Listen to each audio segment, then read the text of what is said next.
The first day of school is always filled with nervousness and excitement, a reunion of old friends, and an introduction to new classes and teachers. Each year, as our parents drop us off, they say a few words to get us through that first day. Everything from make new friends to listen to your teacher or don't forget your lunch. My parents had their own parting phrase uttered every school day, whether I took the bus or got dropped off. They were two simple words, spoken in encouragement and challenge, that shaped how I viewed school, learning, and life. Every day for 12 years, my parents' simple words were, have fun. Every day I would go to school, and at my parents' prompting, I would look for things in our school lesson that I found fun. At the beginning, it was easy. In kindergarten and first grade, the lessons are designed to hold your attention and keep you interested. But as I grew up, this became more difficult. We began doing lessons that I found frustrating or boring. But still, my parents said, have fun, as if nothing had changed. My friends had a different attitude, complaining about how school was bored or frustrating, like how I felt. But I was still at a young age, and I believed that everything my parents said was correct. So I convinced myself that I must be missing something. It turned out that something was games. At my parents' prompting, I would look for things that I thought were fun. Eventually, this became so challenging that I decided to make it a game instead. Every day when I looked for something that was fun, the next day I would need at least one more thing that was interesting that I had to find. Otherwise, I would lose and have to start over.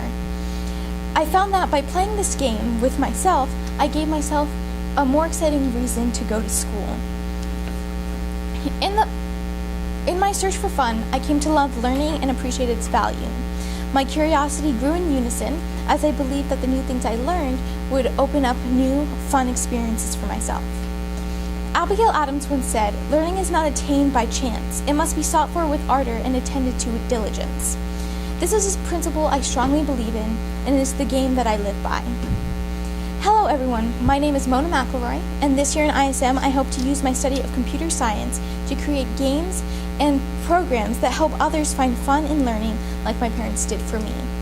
I hope to replicate my own experience so that when people are frustrated in school or have trouble studying, they have a fun alternative to succeed.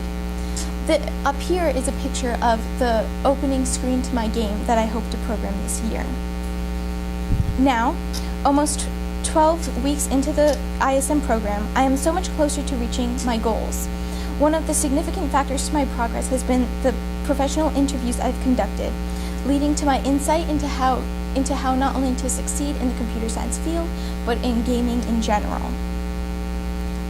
My first interview was with Brandon Barber, who worked at a big gaming company named Robot Entertainment. From this interview, I gained two very important insights. First of all, as Brandon explained to me his job designing the storefront for the game, where a user could buy new characters, new outfits for their character, power-ups, and the like, I gained the realization that up until this point I had been looking at my game from a programmer point of view. I was looking at, what did my game do? Did my game work? Did it make sense? How do I win? What I wasn't looking at was how diverse my game was, how interesting it would be for the user. Additionally, I was very curious as to how, as part of such a big gaming company, coders were able to collaborate in a way that wasn't confusing. He explained to me that they had a common forum in which they had the so-called master version of the game, from which you could download copies of and add your own changes. Then, as you added changes, you would run through finding bugs, and once you got it all worked out, you would upload the new version onto the master version, and coders would get an update informing them of what was changed. Although I won't be working with many other programmers programming my game, the idea of having a master version so when I go back and change things, if I make a mistake, my overall code doesn't get messed up was an idea that I thought was valuable. And my next interview was with Mr. Zatko. Mr. Zatko started out as an accountant and over the course of 30 years has become an IT consultant. this seemed to me as if a very strange progression of a career. And I was curious how he was able to succeed in such a new field without going back to school and having the experience. He explained to me how he was able to combine not only his personal interest, he was able to combine his personal interests with business interests. His company at the time was looking to train employees to do new jobs, and so he took the opportunity to learn. Additionally, he explained that it wasn't so much the syntax or the language that he had to learn, it was the logic. He talked to me about how everything surrounding coding is logic. The basis of each language is built on the same ideas. The different components act in the same way. And that's something that I needed to keep in mind as I began to learn new languages so I could program. My next interview was with Mr. Johnson. Mr. Johnson works for a small gaming company known as Playful Inc. One of the most important things I learned from him was about networking. He explained how in his experience, he had a personal experience where he got a call from a company he had never heard of offering him a job because of an impression he had made on a classmate freshman year of college. In his story, he explained that this wasn't a unique experience. Plenty of people have had this opportunity in the gaming industry because it's so small. The way he explained it made me look at gaming and what I was doing in ISM in a different way, giving me the idea that this isn't about just now, it isn't just about the grade or what I'm learning, it's about the relationships I make in the process. My next interview was with Mr. Nelson, who also works at Playful Inc. One of the most important things I learned out of all my interviews came from him. He introduced me to a program called Unity, which is a platform that allows me to build my own games. It streamlines some of the nitty-gritty coding, like setting up the basic background, so that I can get more involved in the actions of the game. Additionally, he talked to me about the importance of keeping a portfolio. He described how when you're applying for jobs in the gaming industry, most people will ask you for sample coding. It's really important to be able to present them with codes and programs that you've created yourself of your own accord instead of things that were assigned in school, in order to show your passion, your creativity, and not have to be captured inside a box. My next interview was with Ms. Wyszynski. One thing that I found really interesting with Ms. Wyszynski is that she's a software manager. When researching the different kinds of jobs that involve coding, the majority of them involve managerial positions once you work your way up from a ground level. So I was interested in how much coding I would actually get to do. She explained to me that although it's only 20% coding, 80% is making it work, and that can be incredibly fun. She said that a lot of the people she manages can't verbalize the ideas that they have. They know what they want, they see where they're going, but they have trouble communicating, and that's her job, is to make sure that everyone understands what's going on and what's needed.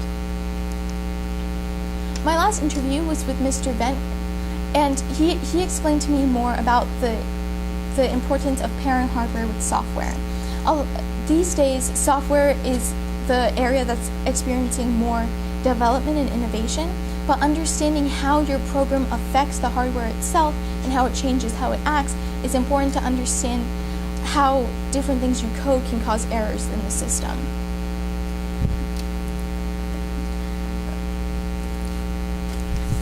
Aside from my interviews, I've done a significant amount of research regarding not only gaming, but where the computer science industry is headed. Initially, I looked into different job options. One of the first jobs I found was a software designer. I was disappointed by this option because I found that, like many other jobs, once you get higher up into coding, is more about managing. It's about planning out the code and what the code will look like, but not getting down and coding yourself. What I found more interesting was being a computer and information research scientist, where they innovate new forms of code. They create different languages and streamline the process so that the code works more efficiently and the languages are more simple. Additionally, I was well aware that in the coding industry, you find many women are outnumbered by men. I was interested, however, to learn about the effects that being outnumbered have on women. I learned that not only do women isolate themselves, they very rarely ask questions. Because they feel the need to prove themselves, they don't want to show weakness. A lot of computer science students were found to ask the teacher questions, and when the teacher comes up to their computer, finds the screen is blank. This isn't because the students haven't been working for hours on their code. It's because each time they get it wrong, they erase it because they don't want to show that they got it wrong. This is something that I found very interesting because I've had experiences similar to this in classes, and being able to understand how other people react showed me my own weaknesses in these areas. I then went on to look at where computer science was heading as an industry. Currently, Hewlett-Packard is working on a new type of computer called the machine, where they're combining the processing component and the storage component of computers into a single unit. By doing this, they're not only increasing the processing speed of a computer, they're saving energy, because each time you have to send a signal from the processing to the storage component, that uses up energy. By making it one, you use much less. By looking at this research, I was able to realize that at the point we are in time, innovation isn't so much as a completely new idea.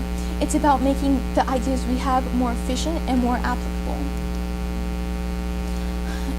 I then went on to the UNT field trip, where I was able to take courses in Foundations 1, All-Comp.Org, and Computer Security.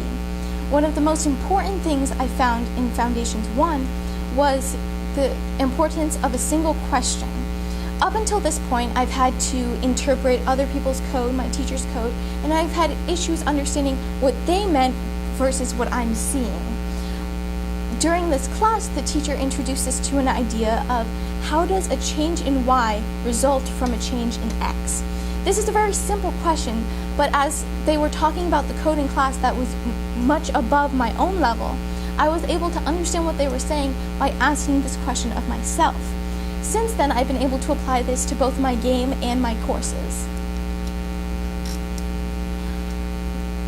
Because of Mr. Nelson's recommendation of Unity, I went to research what Unity does and how it could help me. I found one very interesting aspect. Unity allows you to apply the laws of physics between two objects, but not the entire world.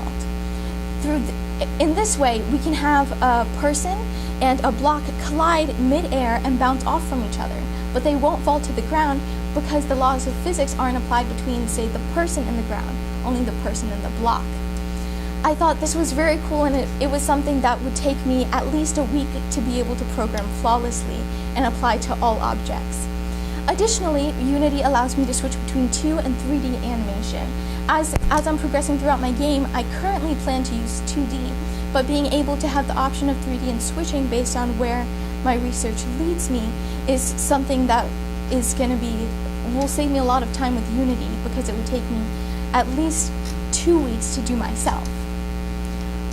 My final research assessment involved learning C#. Being able to use Unity, I need to understand the language of C#. One of the main types of coding I learned was loops. Loops are a key aspect to coding a game. Using loops, instead of comparing a dog to a list of animals, instead of having to say compare dog to cat, compare dog to mouse, compare dog to horse, I can instead say compare dog to this list of animals. It cuts the amount of lines of code I need to write into a fraction, depending on how much I need to compare. Through ISM, I hope to give people the opportunity to find the value of games and the fun in everyday knowledge. But more than that, I hope to leave others with an idea. The idea that we define our experience, and most importantly, we define our lives.